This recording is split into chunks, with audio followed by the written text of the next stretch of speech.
नमस्कार भाइयों। आज की कहानी है बहुत पुराने जमाने की, राजा महाराजाओं के जमाने के। एक गरीब आदमी था, उसके एक लड़की थी, एक लड़का। भाइयों, वो राजा के वहां जाता था रोज मजदूरी करने बेचारा। उसकी घरवाली बीमार होगी, वो उसकी दवाई दारू में लग गया तो राजा के वहां से उसे भगा दिया गया, उसे नौकरी हटा दी गई। तो भाइयों, उसकी घरवाली चल बसी। उसका एक लड़का जो था वो थोड़ा वाहियात सा था, मतलब पढ़ने में ध्यान नहीं था, गलत चौकड़ियाँ बैठना, कंचे खेलना, सारे दिन आवारा घूमना। ढाल ढाल समय गुजरता गया, बालक जवान होते गए। सारा जो बोझ था उस गरीब आदमी पे आ गया। उन्होंने जो था भाइयों, मेहनत मजदूरी करता, उन बालकों का पेट पालता, लड़की का भी और लड़के का भी। लड़की जो थी उसकी सिलाई कढ़ाई का काम करती थी। लड़का कुछ नहीं करता, लड़का भी जवान हो गया, बालक दोनों जवान हो गए। बापू बुढ़ा हो गया बिल्कुल। लड़का बिल्कुल ना तो काम करता था, काम छोड़ता बिल्कुल। उसे ना गम थी ना सम थी बिल्कुल भी। बापू बहुत समझाता, बेटे मेरे बाद तो भूखा मरेगा, कुछ कर ले। वो बिल्कुल नहीं करता था, आवारा चौकड़ी में रहना, हर वक्त घूमना। लड़की समझदार थी। लड़की अपना सिलाई कढ़ाई काम करती कि बापू अब तुम राजा गए, अम्मा अब तुम नौकरी काम छोड़ दो, तुम्हारे बस की नहीं रहा, तुम्हें कम दिखाई देने लगा। तो उसने माने ही नहीं को, ना बेटे कैसा होगा। फिर एक दिन वो कुल्हाड़ी लेकर चला गया लकड़ी काटने। वनों में गुजारा था, वहाँ वन का जो रख सकता वो मिल गया, उन्होंने पकड़ लिया। कहला तुम कौन हो? उनको मैं हूँ लकड़हारा। लकड़ी काटने जा रहे हो?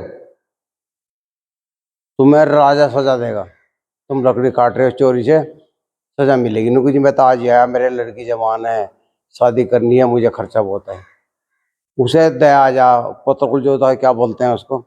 उनने कहा भाई मन ने सारी उम्र बुरा काम करा, ले मैं तेरी मदद करता हूँ, तो लड़की की शादी कर दी है। वो एक सोने की थैली दे, सोने की बिस्कुटों की थैली। उनको जब मैं तुझे दे रहा हूँ, मन ने बतेरे उल्टे सीधे काम कर रखे जीवन में, पता नहीं परमात्मा मुझे माफी देगा नहीं देगा, तू इन्हें ले जाकर अपनी बेटी की शादी कर दे। वो भाई और राजी होकर चल दिया वापिस। वो आके एक पेड़ के नीचे सो गया। उसे नींद आ गई। कोई चोर आ रहा था उधर से, वो उसे वो थैली दिख गई, वो उसे उठा के अपने घर ले गया। उनने घरवाली से कहा नो मुझे थैली मिली।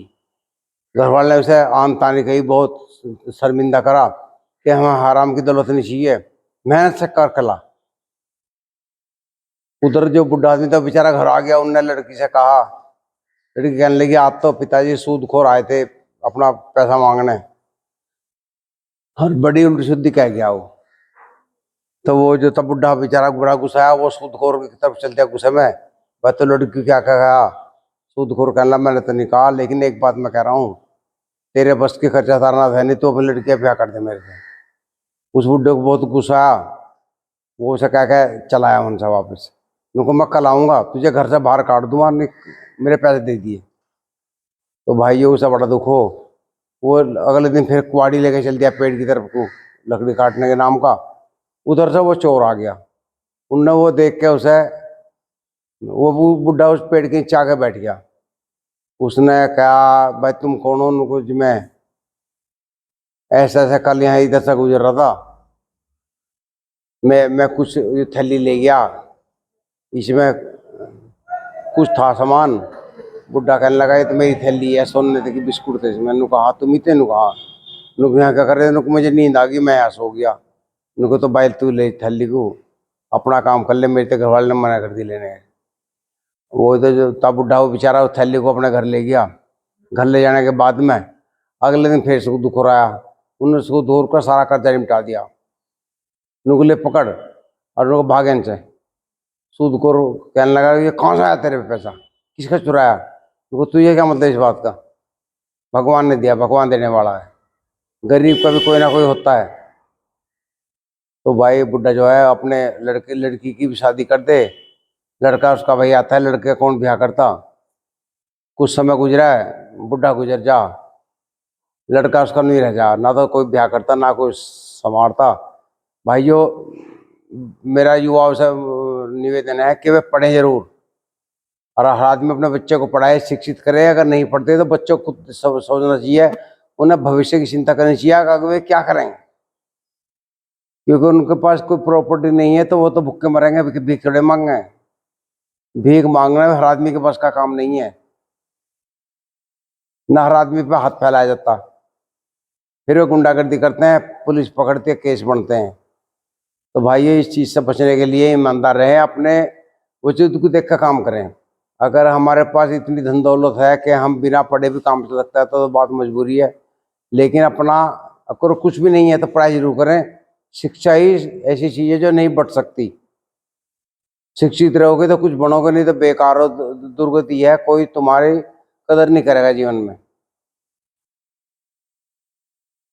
देखो शिक्षित होने से ही काम चलता है। बाबा भीमराव अम्बेडकर जी पढ़े लिखे थे, उन्होंने संदेश दिया पढ़ो और बढ़ो। तो गरीब आदमी जो उनकी बात पर लग रहे हैं वे आगे बढ़ रहे हैं, और जो उनकी बात नहीं मान रहे वे बेरोजगार धक्के खा रहे हैं। तो भाइयों पढ़ाई बहुत जरूरी है। भाइयों इस कहानी से आपको क्या मिलता है, जरूर चैनल को सब्सक्राइब करना और वीडियो को शेयर कर देना। नमस्कार।